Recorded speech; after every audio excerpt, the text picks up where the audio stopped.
President Trump and Joe Biden attacked each other yesterday in what could be a preview of either the 2020 election or a tremendous migraine I've felt coming on for weeks. Speaking in Iowa, a state that is now populated entirely by Democrat presidential candidates, Biden said that Trump was literally an existential threat to America, meaning that America would literally cease to exist if Trump continued to be president, which would make it difficult for Americans to find a place to park, although it would be a lot easier for them to swim to France. Biden later said he didn't mean Trump was literally an existential threat. He just liked the way it sounded when he used big words like literally and existential, until he found out what literally and existential literally mean. Then it just sounded virtually stupid. Biden went on to declare, quote, President Trump has committed gross abuses of power, like using the IRS to silence political opponents, making laws through executive action, and unleashing federal agencies to spy on opposition candidates. Or maybe that was Obama. But anyway, it was one of those presidents, and it's got to stop, unquote. Biden did spend some time talking about his policies, like his pledge to either support or oppose the Hyde Amendment, and his sense that China either was or wasn't a threat to America, whichever you prefer. Trump responded to Biden's attacks by calling Biden a series of insulting nicknames, like Sleepy Joe, Creepy Joe, Sloppy Joe, Cup of Joe, Morning Joe, and Scumpface. He then dropped his pants and wagged his backside in Biden's general direction, which some Trump supporters cheered as a new tone for the presidency, reminiscent of Abraham Lincoln when he mooned Jefferson Davis in this really weird dream they had. In any case, if this does turn out to be a preview of the 2020 presidential campaign, I think it literally is an existential threat to America, and we should probably all start swimming to France. Trigger warning. I'm Andrew Klavan, and this is The Andrew Klavan Show. I feel hunky-dunky, life is tickety-boo. Birds are winging, also singing hunky-dunky-doo. Ship-shaped, ipsy-topsy, the world is zippity-zing. It's a wonderful day, hurrah, hooray! It makes me want to sing. Oh, hurrah, hooray! Oh, hooray, hurrah! Yesterday, we talked about the imaginary world in which Donald Trump is a Hitler-like oppressor, as opposed to the real world in which he's kind of a bore, but is doing an excellent job on the economy and in judicial appointments, and in the process of trying some interesting stuff on the international front on which the jury is still out. Now, this fake world of oppression in which nobody is actually oppressed, but everyone goes around wailing about how oppressed they are, is a world promoted by Democrats, which is just politics. That's fine. But what bothers me is that the Democrat lie is amplified by the mainstream news media, which is over 90% Democrat, and then hammered home by Hollywood with comedians who only attack one side and film companies who rewrite history for people who were never taught anything but leftist history in college. And if that's not enough, any opposing opinion is deplatformed, blacklisted, and shouted down. It's what I call the empire of lies. So yesterday, Joe Biden, who's been hiding Biden up till now, came out of hiding to attack Trump. And it's clear he plans to depend on this empire to carry him to the White House. Almost everything he said was distorted. Almost nothing he said was factually true, and some of it was openly false, and no one in the mainstream took the time to fact-check or challenge him on any of it, as far as I saw, whereas Trump only has to sneeze to get 4 Pinocchios for achoo. So we're facing a test, not Trump against Biden. I understand that people have different opinions about that. Of course they do. That's politics. But it's a contest between reality and a carefully built, painfully maintained world of the imagination, which matters because freedom requires a hard-boiled, realistic approach to human nature and the facts. And as we know from our old pal T.S. Eliot, humankind cannot bear very much reality, so we are always in an uphill fight. We'll talk about who's going to win, but first, let us talk about, we'll talk about Lightstream, because all of us, every one of us, uses credit cards as if they don't matter. We don't expect that bill to ever show up. We just hand over the plastic. We get the stuff. Why worry? But then the bill shows up, and if you can't afford to keep up with your credit card payments, you get slammed on interest. I mean, huge interest on credit cards. You can beat that with a refinance loan, consolidation loan from Lightstream. It's an easy way to save hundreds to thousands of dollars and lower your interest rate. Lightstream offers credit card consolidation loans from 5.95% APR with autopay. There are no fees, and you can even get your money as soon as the day you apply. Lightstream believes that people with good credit deserve a better loan experience, and that's exactly what they deliver. Just for my listeners, apply now to get a special interest rate discount. The only way to get this discount is to go to lightstream.com/Andrew. LIGHTSTREAM.com/Andrew. Check it out. This is subject to credit approval. Rate includes 0.50% auto pay discount. Terms and conditions apply, and offers are subject to change without notice. Visit lightstream.com/Andrew for more information. Hey, coming up tonight at 7:30 p.m. Eastern Time, 4:30 p.m. in Fantasyland, tune in to our next episode of Daily Wire Backstage. Daily Wire God King Jeremy Boring, myself, Ben Shapiro, Michael Knowles, and this week's special guest, Dave Rubin. We'll be talking politics, culture, the censoring of conservatives online, and of course, the answers to fix your life for the better, guaranteed. As always, only Daily Wire subscribers get to ask the questions, so subscribe today. All right, so before Biden even spoke yesterday, CNN had a chyron that said Biden to eviscerate Donald Trump, which sounded a little violent to me. I don't know, just the idea that he was going to cut open Donald Trump and rip out his guts. It's not the sort of thing you announce on CNN. It's the sort of thing, like after it's done, you might say, wow, he really eviscerated him. But to announce that this is what's coming, I don't know, it just seemed a little strange. But Biden did mention Trump again and again and again. I don't know how many times, I lost count. But what got me about it is he's selling this completely sentimental idea of Barack Obama, which is built up over 8 years of supine press worship of Obama, right? I saw on Twitter the other day, this woman said, I went to the National Gallery and saw I saw Obama's portrait and I burst into tears. And I said to the guard, do you get a lot of criers? And the guard said, yes. And I tell him, don't cry, fight back. And I thought, well, I cried for all 8 years of the Obama presidency, so I understand. But that is the lie that was created, the lie of this civil, statesman-like man with remember, he's scandal-free. We all know he's scandal-free.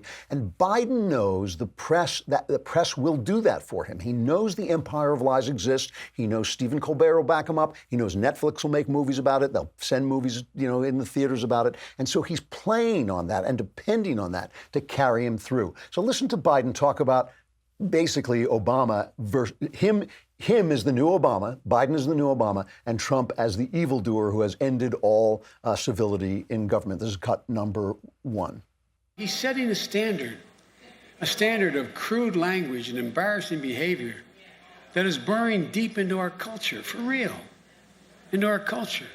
Now, it's going to take some time to get rid of it, but we must. We must. It's not who we are. And folks, thirdly, our democracy. Our democracy is at risk. I never thought I'd use those words in my lifetime, but it's true. Everywhere you turn, Trump is tearing down the guardrails of democracy, tearing down the things that prevent the abuse of power.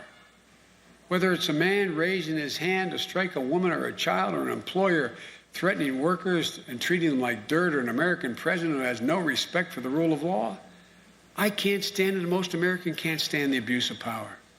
Fake news, enemy of the people. These aren't words to be laughed at or dismissed. Just look what's happening around the world. Think of the dictators and tyrants using the exact same language Trump uses to justify their abuses of power in their countries. Not a joke. Think about it. Trump's goal is simple. Discredit the news, discredit the free press, and run over the American people in terms of their safeguards roughshod. So Joe Biden representing himself from the Obama administration. And first of all, if I have to listen to another 4 years of That's Not Who We Are, I may actually get in a rowboat and start paddling for France myself. But he's talking about Trump's attacks on the press, no question, enemy of the people, fake news. Let's just think about the reality, okay? Just for a sec. I mean, I hate to shatter the glass palace of the Democrats that's the center of the Democrat empire of lies. But think about what Obama actually did. Let me read this. This is from Beckett Adams in the Washington Examiner. It's not even up to date, but it is up to date for now. 2009, the Obama White House intentionally excluded Fox News' Chris Wallace from participating in a round of interviews. The White House initially lied about this, and many in the press went along with it. It wasn't until 2011 that the public learned the truth. An internal An internal email showed the White House director of broadcast media told Treasury officials specifically, we'd prefer if you skip Fox, please. In 2010, the Obama administration renewed the bogus Bush-era subpoena against the New York Times' James Risen in a prolonged attempt to determine whether the reporter was the recipient of leaked CIA information. In February 2011, federal investigators were revealed to have spied on Risen. Federal investigators pored over Risen's credit reports and his personal bank records. This is a New York Times reporter. The feds even tracked his phone logs and movements under Obama. In 2012, Fox was mysteriously excluded from a White House conference call pertaining to the terrorist attacks in Benghazi. Fox was also excluded from an all-network CIA briefing regarding the attacks. In 2013, the Obama Justice Department labeled then Fox News reporter James Rosen a criminal co-conspirator under the Espionage Act of 1917, and all because the reporter used a State Department contractor as a source for a story. Rosen was also labeled a flight risk. The Justice Department seized the records of at least 5 phone lines connected to Fox News. The federal law enforcement agency even seized the phone records of Rosen's parents. The FBI also got a warrant to search Rosen's emails from 2010. In May 2013, the Associated Press revealed that the Justice Department had secretly collected 2 months' worth of personal and work-related phone calls made by AP reporters and editors. Federal officials secretly obtained records on incoming and outgoing calls made by specific AP journalists as well as general news staff. The news group reported potentially compromising many sources totally unrelated to the investigation. 2014, the Obama administration set the record. They set the record for denying the most Freedom of Information Act requests of any administration, and it topped that in 2015. So Donald Trump calls the press the enemy of the people, and he calls them fake news. Obama was spying on them. No scandal Obama was spying on them. That's also, again, bringing up the IRS silencing of political opposition and potentially the FBI's investigation of an opposition political campaign. We're talking about words versus deeds. It's a great, big difference. I have to tell you the story. I have a problem that comes from having sat and typed for years, and also I've taken a lot of falls. I've been an outdoorsman all my life, I've taken a lot of falls. I've banged up spine, and it really, it pinches, and it makes my arm kind of weak sometimes. And I went to a doctor, and he said, well, you could get a shot, but that's kind of dangerous. What I want to do is cut your throat open and put a plastic disc in there for you. And I said, well, isn't that dangerous? And so help me. He said, what?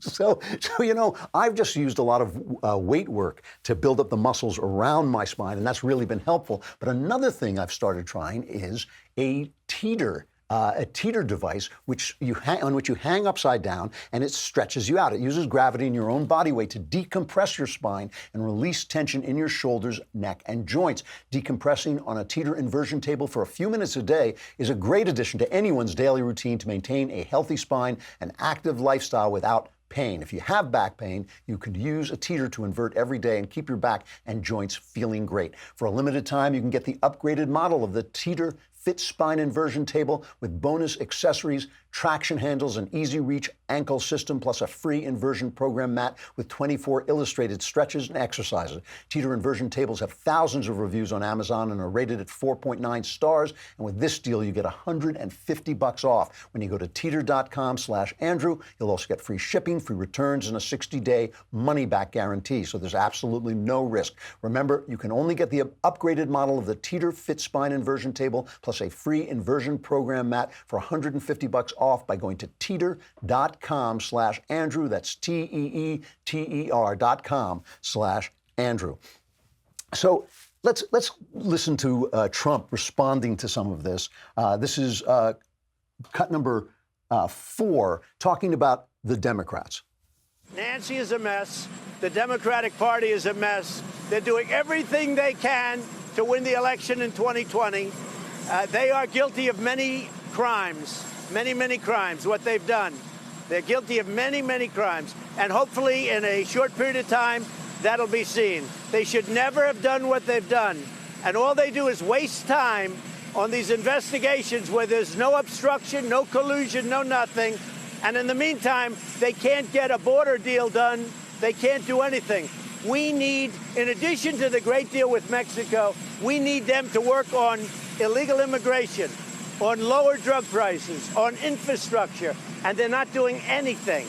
They've come to a halt.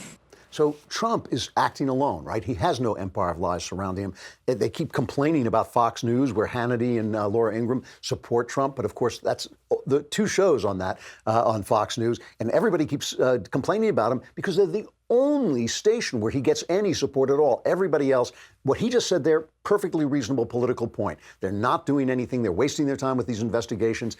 But all those investigations are given credence by a news media and an entertainment media that are going to say this is reality. So Biden is operating in this world that simply does not exist. The world of a wonderful Obama who let the press do anything. Even at the time, the New York Times was complaining, people at the New York Times were complaining that Obama was the most oppressive, most intrusive president against the press they had ever seen, okay? Whereas what has Trump done? Who has he arrested? He threw, what's his name? Look at me, I'm Jim Acosta, out of the press corps for a little while because he manhandled a woman trying to wrest the mic out of his hands. But aside from that, really, what has he done? What has he done to oppress the press? Virtually nothing, and yet they are sitting there saying, oh my God, here's the Hitler coming after us, and Biden knows it. He knows he can do it. Let's listen to a little bit more of Biden making accusations against Trump that simply are not true. I believe that the president is literally an existential threat to America for three reasons. One, he is a genuine threat to our core values. And if you wondered about that, remember what happened in Charlottesville. I never thought I'd see that happen in my lifetime again. And what happened? When he was asked to comment on it, he said, quote, there were very fine people in both groups. No president of the United States, Democrat or Republican, has ever said something like that. Never. And it was a response heard round the world. But most importantly, it was a response heard by our children. Our children were listening. The idea that we give credit. Look, folks, America was built in the way we were built, basic core values, decency, honor, leaving no one behind, realizing that there are things that are bigger than you in America, that we have to get together, we have to cooperate. So the Trump thing was indeed, as Biden said, heard around the world. It was a lie. In that press conference, like a couple of lines down, Trump said, I'm not talking about the white supremacists. I'm not talking about the Nazis. They deserve to be universally condemned. So he was obviously referring to people who were arguing about what the statue was, whether the statue stayed up and what the park was called. There were good people on both sides, which no doubt was true. So he can do that because that myth was promulgated by the press. It was spread by the press, spread by Stephen Colbert, spread by the late night comics, continually put out there. So now when it's debunked, nobody knows. Nobody knows it was debunked. I mean, that is just not going to be repeated anywhere near the number of times. Biden knows it. He knows he's living in the empire of lies. He wants to be emperor of the empire of lies and make it to the White House that way. And by the way, just to add to this, when he says that America was built on ideas of leaving no one behind and cooperation and dignity and honor, no, it wasn't. Dignity and honor, of course, are wonderful, wonderful things. And I'll get to that. I'll get back to that in a moment. But that's not what America was built on. It was built on the idea of a limited government, a government very restrained by a constitution that enumerated its powers and that it had no powers except those that were enumerated in the Constitution. It has veered from that idea with the help of guys like Joe Biden. That's the idea that America was built on. Dignity and honor, always a good thing. But the idea of leaving no one behind, show me that. Show me in the Constitution where it says we'll leave no one behind. When you're free, people get left behind. That's one of the things that happens when you're free. If you don't like being free, you can have everybody equal. You know, the two times people are equal is when they're slaves and when they're dead. That is when people are equal. But all America promised was equal treatment under the law and equal defense of your rights. And those are two values that the Democrats have veered from. So again, just everything he says, he depends on this structure that has been built up. And by the way, partly the right's fault, right, for allowing that to happen. It's partly the right. There's no inherent reason why the news media has to be run by Democrats. There's no inherent reason why universities have to have been taken over by the left. There's no inherent reason why the conservatives don't have movie studios, distribution arms, YouTube, Twitter, Facebook. All of those were built by people who happened to be on the left, using tech people who are on the left because they were trained in colleges where they're taught to be on the left. That is not necessarily the way it has to be. We let that happen. We stood by and let that happen while we were arguing over nonsense like who wins the 130th congressional district in, Rhode Island or whatever, and getting tied up on issues that we were never going to win. So we allowed that to happen because we're always worried about the moment. We're always in a panic, and we don't pay attention to the culture, the bigger things that are taking place. So here's the thing, the one thing on which Biden and all of the Democrats have a strength, which is the question of dignity and civility. And I'll get back to this in a minute, but let's hear Biden go after Trump Trump go after Biden, I'm sorry, in his typical Trumpian way, cut one. When a man has to mention my name 76 times in a speech, that means he's in trouble. Now, I have to tell you, he's a different guy. He looks different than he used to. He acts different than he used to. He's even slower than he used to be. So I don't know. But when he mentions my name that many times, I guess I should be complimented. No, I'd rather run against, I think, Biden than anybody. I think he's the weakest mentally. And I like running against people that are weak mentally. I think Joe is the weakest up here. The other ones have much more energy. I don't agree with their policies. But I think Joe is a man who I call him 1% Joe, because until Obama came along, he didn't do very well. Joe Biden thought that China was not a competitor of ours. Joe Biden is a dummy. Joe Biden thought China was not a competitor. China made $500 billion over a short period of time against Obama, Biden, and for many, many years, in all fairness to them. So we've all gotten used to Trump at this point. We've gotten used to that tone of voice, that he's a dummy, that he hasn't got anything up here and all this stuff. And we got used to it, or at least I did. I accepted it because I knew the alternative was so much worse. The alternative, the socialism, the slavery, the infanticide. I mean, we're not even arguing about abortion anymore. We're arguing about the killing of babies who have been born or who are about to be born. I'm not going to detail how that takes place. I'm sure some of you, most of you probably have heard it at some point. It's unbearable. It's unbearable to be in a country where people are arguing that should be done to essentially a living child. I mean, it's absurd. It's absurd and evil that we're arguing with that. That is the alternative.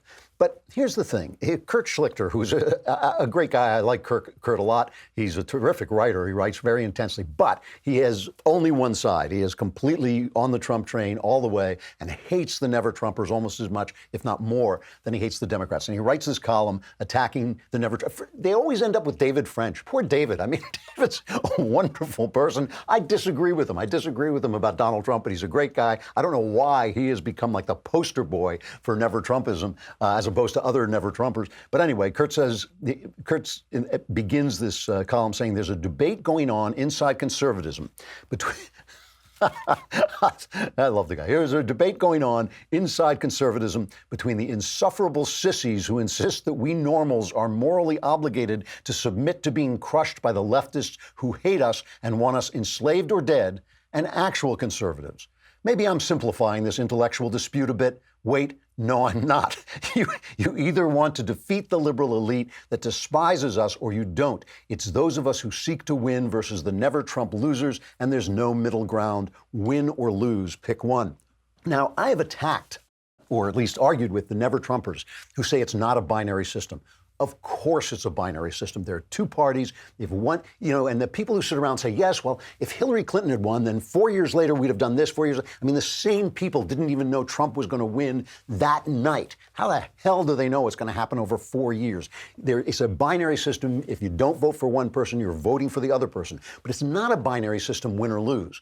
It's not a binary system, win or lose, because Trump, with his lack of dignity, with his insult, with his boorishness, his insulting, loses votes.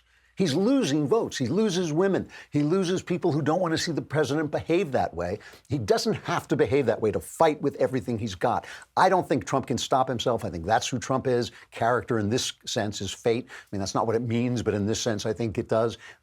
Look, again, the idea that Obama was a scandal-free, dignified president is crap. He was oppressive. He was offensive to the Constitution. He was much worse in terms of violating our constitutional rights than Donald Trump has been ever.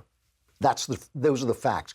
But Trump plays into the image of himself that the Empire of Lies has created by behaving that way. And I know that, it gins up his base, and I know they love it, but it is a problem. There's no question about that. It's a problem in terms of winning and losing, and it's also a problem of what it is the price we are paying to fight back this tide of socialism, incompetence, and also just the hatred of freedom, the hatred of individuals, and as Kurt says, of normal people that the Democrat Party has now come to represent. But this is the problem when you have a structure built on creating anti-Republican lies. It is a problem when Trump plays into that image by the way he sometimes behaves. All right, we got the mailbag coming up, but first we should talk about the Dollar Shave Club, which is a sponsor I always am happy to recommend because I was a member of the Dollar Shave Club and still am, but I was a member long before they became our sponsor. I love that they have everything I need to look, feel, and even smell my best. You can't smell me from here, but I smell fabulous. And I love the fact that I never have to go to a store. DSC delivers everything I need right to my door, and they keep me fully stocked on what I use so I don't run out. Dollar Shave Club has everything you need to get ready, no matter what you're getting ready for. They have you covered head to toe, your hair, your skin, your face.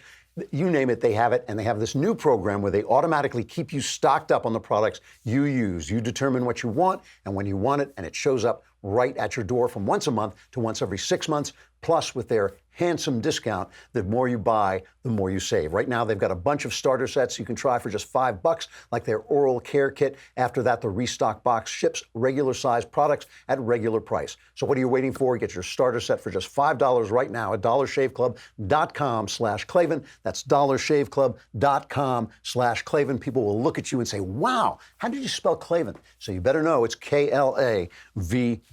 All right, we got the mailbag coming up. Could you wait for a second? Can you not hold off for one lousy second? The mailbag is coming up. We have to say goodbye to Facebook and YouTube. Come over to dailywire.com and subscribe. It allows you $10 a month, allows you $100 for the entire year. If you subscribe for the year, you get that Leftist Tears tumbler. I hope you're going to need it. Plus, you get to be in the mailbag, which is stuffy and uncomfortable and a little scratchy and sometimes gives you a rash. But when you get out, you get to ask questions about anything you want. My answers are guaranteed 100% correct and will change your life on occasion for the better.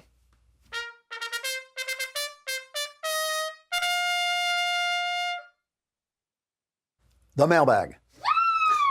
Yeah! All right, this is from Anonymous. Dear Andrew, I'm a soon-to-be 32-year-old wrapping up a PhD program. This is from a woman. I'm wondering about my future. I was raised in a typical conservative Christian family. I was raised to think it was unladylike for girls to ask boys out. I'm not and have never identified as a feminist, but flash forward 2, almost 3 degrees later, and I've turned into a sort of stereotype that is popular for other conservatives to describe. Educated but unmarried and unfortunately wanting what now it looks like I won't have. I've struggled with depression all my life, but it's gotten significantly worse since I turned 30. I've gone to church all my life and watched other girls find good men in Bible studies, but have been unable to replicate the process. Should I just make peace with being single, celibate, obviously, because of her Christian convictions, and do the best I can? Or is there a strategy I'm missing? I realized too late that I want a family, despite always being deeply suspicious of men and assuming that they're untrustworthy and eventually leave, as my dad did. Obviously, this isn't something that all girls experience, so it's just something to do with me. I don't know how to reconcile this desire for a family with my reality and still identify as a Christian with conservative principles, as any Daily Wire Backstage podcast forces me to confront. Okay, so you're asking this question of me, so all I can do is give you my impressions, and I'm going to give you my impression of that letter, which is that it is saturated. The letter is saturated with anger. It is imbued with anger on every level.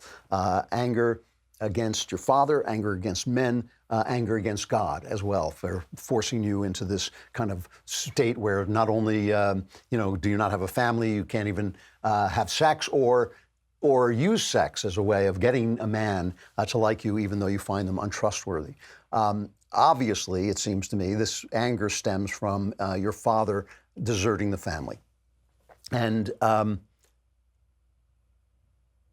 your father walking out of the family. And the thing about a father, look, a father is a symbol that works both upward and downward, right? He's there to represent God. He is there to represent God. Obviously, he's not going to be perfect like God. He's not going to be all powerful like God. He's not going to be all wise and omniscient like God, but he can be just. He can be loving. He can be fierce in imposing righteousness and discipline. He can bring both justice and mercy, and he can be unswerving, that he never leaves. He's dependable. He's there insofar as that is within his power. Your dad failed in doing that, and so that makes you angry at God. I can hear it. I can hear that you feel constrained in this Christian world where other girls are somehow gaming the system and finding good men, but you can't, for reasons you can't understand, because they don't have anything to do with the Christianity. They have to do with your anger. I mean, men, just like women, they can sense when something is going on, that hostility, they know that's there. Your father also failed you going downward, because your father is your first representation of men, of maleness. I mean, this is what's so ridiculous about all this stuff they talk about where you get to choose your gender and all this. You don't. You are a gender, and the people that you meet in that gender at the beginning represent that gender for you and establish an idea that you have. So now you have the idea that that all men are going to desert you. And certainly there are plenty of men who will desert you, who are untrustworthy, but also plenty of men who are virtuous, trustworthy, protective, loving, and will stick around and uphold their words. So the problem that you have, you have a problem, obviously. You sense that as you get to be 30, obviously girls, what is it? They have this value of youth and of beauty that men like, but that doesn't mean that it's too late. That doesn't mean that the clock just runs out and a bell goes off and you're done. That's ridiculous. So the problem that you have is not meeting men. The problem that you have is your anger. The problem that you have is you're angry at men, you're angry at God, and it's making it hard for you to maneuver. You think it's about your degrees. You think, oh, I'm so educated, men are intimidated by me. You think it's about the confines of Christian belief. It's about none of those things. It's about your anger and the way that those things are playing off the other things. So fix it.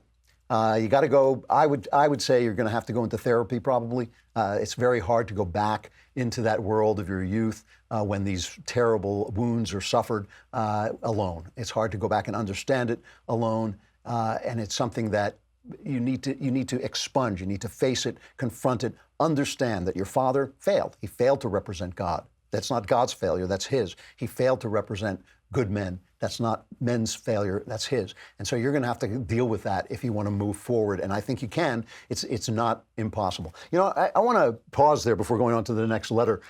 There was a wonderful video making the rounds of a dad talking to his little boy. They're sitting on the couch, and the baby is pre-verbal. He can't talk, but he's carrying on this complete conversation. If you haven't seen it, here's just a little bit of it. That's what I was wondering. I don't know what they're going to do next season because they did some stuff this time. Exactly what I was thinking. Oh, yeah. Right, don't bring that in. You know what I'm saying? Don't do the same stuff. You know what I'm saying? Yeah, I was thinking that, yeah. Yeah. Like, go somewhere else with that, but don't break here. You know what I'm saying? Yeah. That's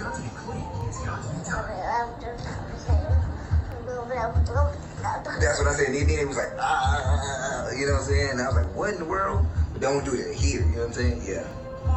Yeah. I love that video, but it shows you, right? The kid is looking at his dad and learning how to be a man and learning how to be a human being. And babies do that. Both sexes do it. They both look at their fathers and they learn from seeing. The thing about being a dad, they got to be able to smell you. They got to be able to sniff you. Like it's not good enough to be far away and say, oh yeah, I still see him on weekends. You got to be there, pal. And when they fail you, that's what you lose. You lose all that representation of both God and men. From Jimmy, dear semi-omnipotent arch, what do you mean semi? What the, arch-human Klavan, I've been listening to you for a very long time, but the recent attacks on Steven Crowder have finally convinced me to put my money where my mouth is and subscribe. He's one of several people who said that. Crowder, is really good that you see Crowder being hounded off YouTube and you subscribe to the Daily Wire. That's the way it should be, because you don't want to subscribe to his stuff, because all right. I've recently been struggling with what I consider to be a major defect in my personality. When letting my dog out the other day, she escaped from my grasp and started attacking a small dog that she had spotted. What concerns me is that I had an opportunity to pull her away before she killed the dog, but I couldn't bring myself to do it because I was afraid of getting bit. I know this seems like a relatively minor event, but it weighs heavily on me because it has revealed a trait that I've always feared I have. I freeze up when facing a difficult on this spot decision. I'm deeply troubled by this, and I'm concerned that this may cost human lives one day. Do you have any recommendations on how to change behavior that's so deeply embedded in my subconscious, or am I forever stuck with cowardice?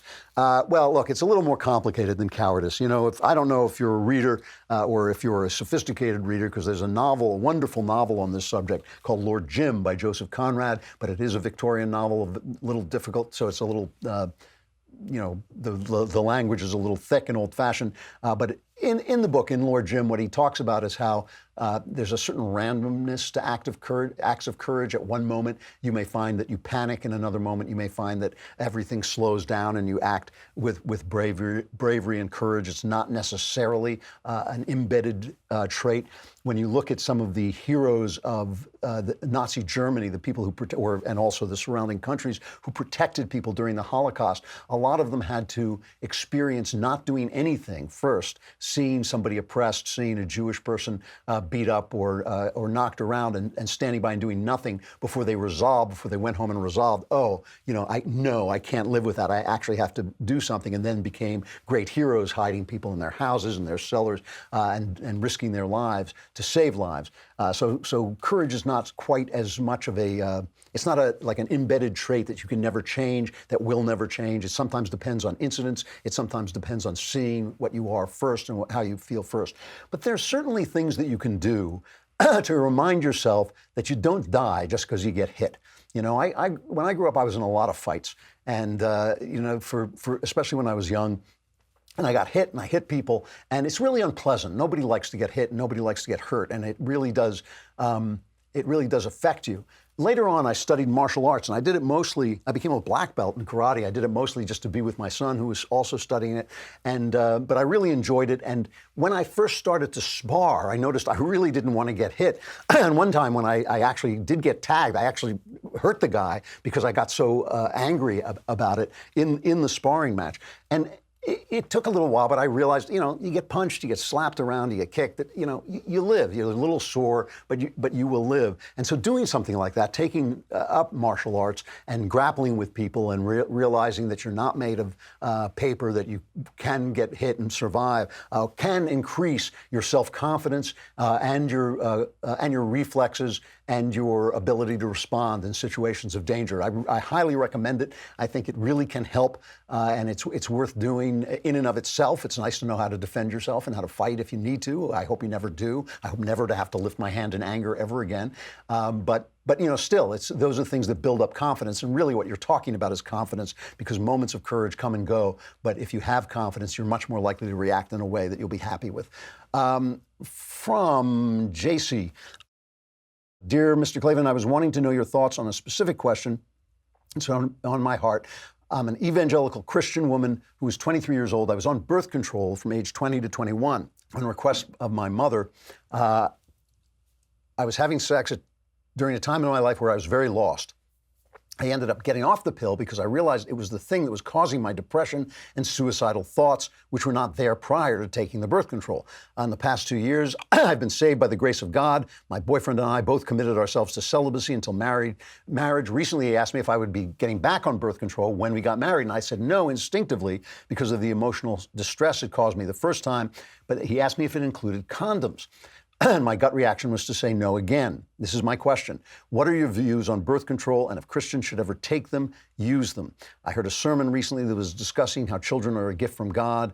It seems a contradiction. Why would you use birth control and not trust God fully to give you his gift? And do you have any opinion, and do you have a biblical reference to back up your opinion?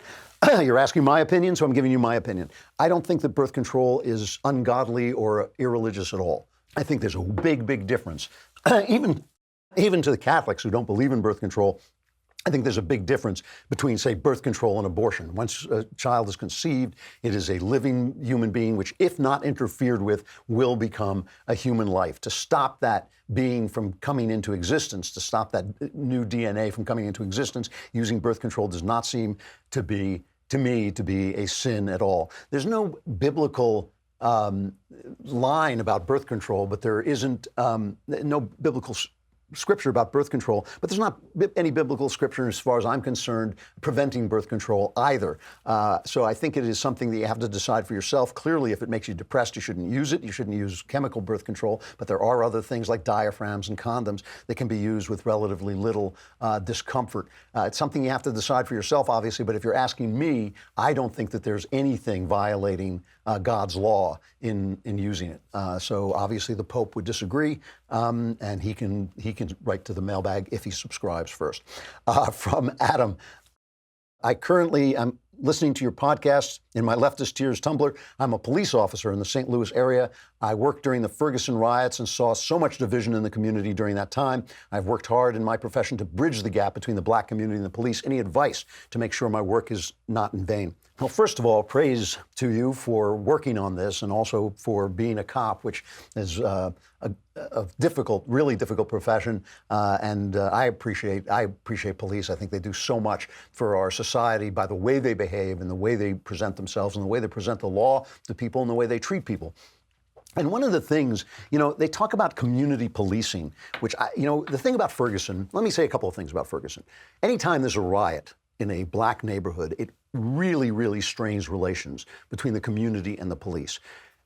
It sometimes starts because those relationships are strained to begin with. Ferguson was, it's hard to remember all the different cases that Obama brought to light in that time, but that was the Michael Brown case, hands up, don't shoot, I think. So there was a situation in which the cop really didn't do anything wrong, but the policing had been so the police had been so alienated from the people that when the word spread, this story spread that this gentle giant had thrown up his hands and said, hands up, don't shoot, that when that word spread, there was no one to say it nay. There was nobody to deny it. So the Ferguson police system had really broken down and had not paid attention to building relationships with the community.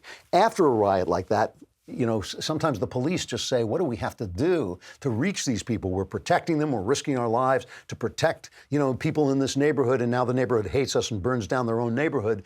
And it causes a lot of animosity among the police. Community policing is sometimes depicted as like being a pal, showing up in schools and making speeches. But that's not really what it's supposed to be about. Community policing, which William Bratton, as the police chief of New York and I think later LA, instituted, is a way of listening to people so that you're reacting to the things that are affecting them. If there are a lot of burglaries, like stores being robbed in a neighborhood, that may not affect people as much as litter. It may not affect people as much as drunks lying on the street. Those are the things that people run into every day. And so when the police show up and they start to say, what do we need to do to help you and your community, and start to deal with those things and start to say, hey, you're not allowed to urinate in public anymore in this neighborhood. You're not allowed to throw bricks through windows. They start, you're not allowed to write graffiti on things. Sometimes that really starts to build trust with the community because they understand that you're taking care of the things that bother them. You're not just chasing a guy off a stoop because he's drinking beer in a bag, which maybe doesn't bother anybody. Maybe that's just a way that people relate to each other in that neighborhood. But people throwing stones and breaking windows, even in abandoned buildings, that's why they call it broken window policing. And so I think it's really important. Foot patrols are important. People to show that you're out in the neighborhood, that you're part of the neighborhood, that you can be stopped, that some people can stop you and ask for directions, that people can stop you and vent a little bit about the things that are bothering them in the neighborhoods. Those are the things I think really build relationships between the cops and the community. And I think if you're force isn't doing that. I realize you have bosses who have to implement that stuff. But if your force isn't doing that, maybe that's stuff you can suggest and study and find out about. They write about a lot in City Journal, where I sometimes write. And those are things that you can find out about and maybe help your force implement, because one of the problems in Ferguson was that the distrust was there before the incident took place. So a lot of conservatives say, well, Michael Brown was a thug who rushed the cop. That may have been true, but there was nobody to stand up for the cop in the community because the policing had not been community policing up till that point. Should I do one more? I'm kind of running out of time, but I'll do one more. From Iggy, how do you feel about presidential term limits? I have the opinion that they should be removed or at least extended to 16 years. I can understand why we have them. It seems geopolitically to be a potential risk if countries like China and Russia do not effectively have those rules which allow them to plan way beyond the 8 years our presidents have to set an agenda. I'm a big fan of term limits. The big argument against them is if politicians don't stay in power, then the deep state, the administrative state, gets more power because they're the only people who really know what's going on. I would like term limits to be like a week. No, I'm kidding. But I think 2 terms as president is plenty. I think we benefit from having new leadership. I think we benefit from 4 years in which the president knows he doesn't have to run again and can do what he actually intends to do, and we can find out how that works. I think that we should have it for senators. I think we should have it for the House of Representatives, some kind of system where you either move up or you move out. I just think it is not a good thing to have a permanent governing class. We were not supposed to have that. That was not the idea of the founding. We have it now. We have people who are in office forever. I do not believe that's a good thing. And I believe whatever institutional memory it gives them, whatever break it gives them against the administrative state can be taken care of legislatively. But I think people should feel they have a certain amount of time to operate, then they can move up. And if they don't move up, they get out of government and do something for a living, get an honest living. I got to stop there. I'll see you tomorrow. I'm Andrew Klavan. This is The Andrew Klavan Show.